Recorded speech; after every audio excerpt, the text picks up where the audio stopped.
Yeah, it's finally time to get back to this hands-on bad boy and complete the absolute shit out of it.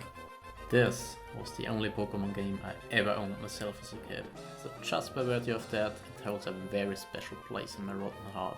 Both Ruby and Sci-Fi released here in Europe in 2003. In fact, they just turned 18 a few days ago, and you know what that means. What sets my Ruby cartridge apart from all the other ones I played before is they never, not even once, started a new game after the initial one. So I had plenty of time finishing all my businesses in-game and get as far as I possibly can, given my circumstances. Keep in mind that in older generation games there was no Wi-Fi implemented yet. That meant you had to prepare for social interactions with other human beings and physically meet up with them. Ugh. My video is a little documentation about what I had to do in order to 100% my copy and be able to die peacefully, knowing I finally did it after all those years of uncertainty. I have structured everything into chapters. In essence, I miss 3 things: finding all remaining hidden items in the world, completing my decks, and the last thing on my bucket list being my very own recurring nightmare, the Battle Tower. I hope you have fun while watching. You might learn a thing or two. And maybe some of you even get inspired to cram out the old games to finish them too.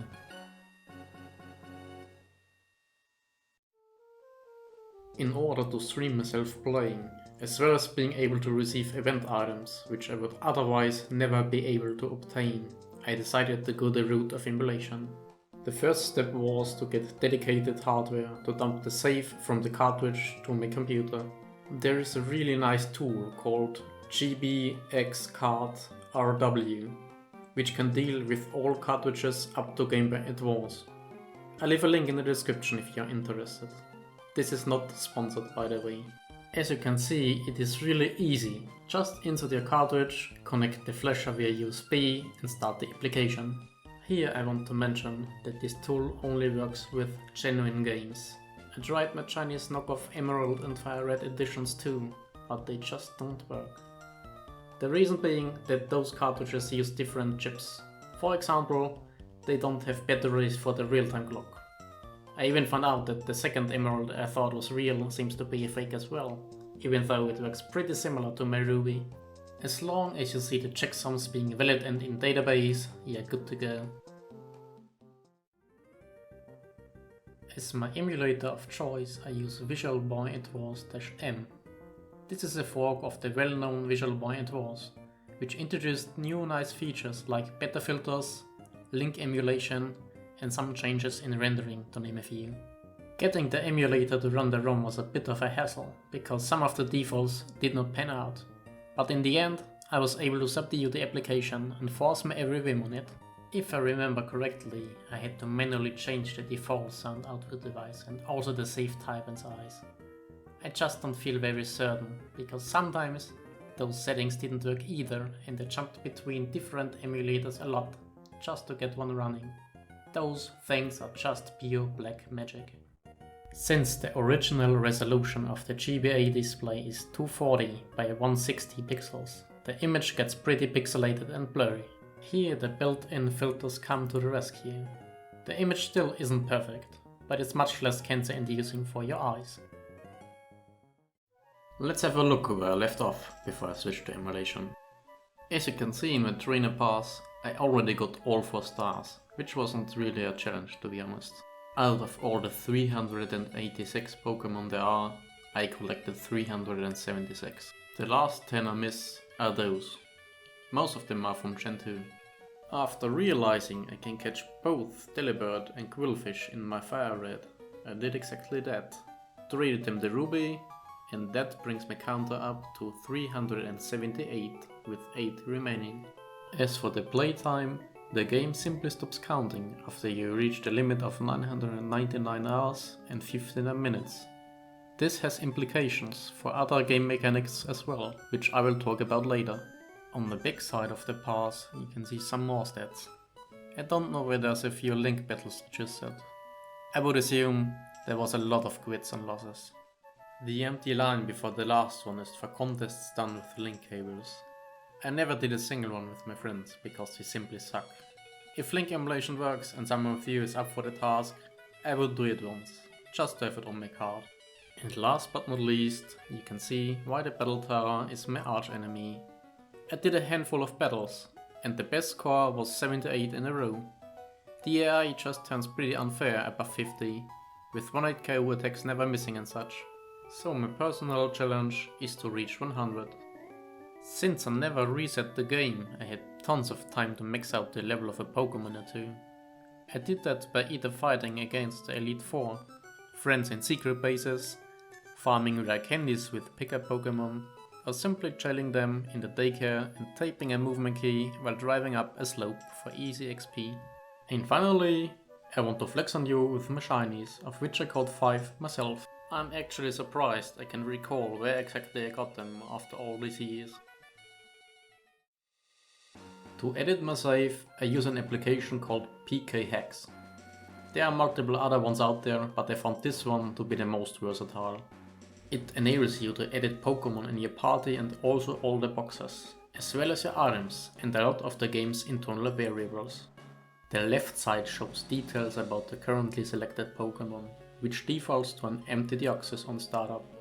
On the fourth tab we see the option to change very specific details about the save file. I'm cutting straight to the meat and potatoes, as an overview of every single feature would be way too long and boring. As the first step, we set the flag for receiving the Eon ticket they drew.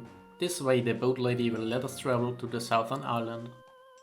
Wait, what? This is the time of vengeance, and no life is worth saving. And I will put in the grave as many as I can. It's time for me to kill. And it's time for me to die. Nice that we were able to settle this issue in an absolutely appropriate manner. In terms of event flags and constants we are done. So let's head to the next part, which is the inventory. The only thing I'm changing here is one of the key items. I'm giving myself the Eon ticket, which is the second part to the flag we already flipped. Under miscellaneous edits you find some very interesting and outright hilarious things. The game keeps track of a lot of stuff, even the count of how many times you got rained on. Finally, it's time to get those nice and juicy, but otherwise unobtainable legendaries. For this, I opened the included database of mystery gift Pokémon. As you have probably already guessed by now, my cartridge was a German one, and this is why I chose the German versions of the legendaries were available. To complete my decks and save a lot of time collecting on another edition, I gave myself a Chica reader as well. As a little fun fact on a side note, there was an official mystery gift Pikachu that knows Fly, and the picture with Surf. In the first and second gen games, there was even a custom sprite displayed when they used the Surfing Pikachu. Unfortunately, they didn't implement it for this generation. Now it's time to take our last steps in completing the game. Number 1 is evolving Chikorita twice, so we have a full dex. I enjoy naming it, since the English ROM doesn't handle German names. Fortunately, it took only 2 secret base fights. I have to say, it feels awesome having it completed. The second thing I needed to do was collecting all the hidden items. I thought I had pretty much found everything there is, but somehow this happened after using a guide. After picking up all the trash, I headed to Southern Island using my very legit Eon ticket. To make it at least a tiny bit more interesting, I did not use a Master Bowl, since they are reserved for shinies. And last but not least, I'm heading to Mirage Island, using a hacked Pokémon to have the perfect values. Keep in mind that both an empty battery and maximized game time will affect the RNG in the background. As for the island itself, it's pretty tiny, but you can't miss it if you're surfing down Route 130. Well, here we are, where dreams come to die. This chapter is not about beating the battle tower in the video, but an announcement that I will stream my attempts live later. I wanna showcase the better Pokémon of my collection, which I used grinding up my way so far. If you are interested in helping me, I've uploaded my save on GitHub, so you can check what I have.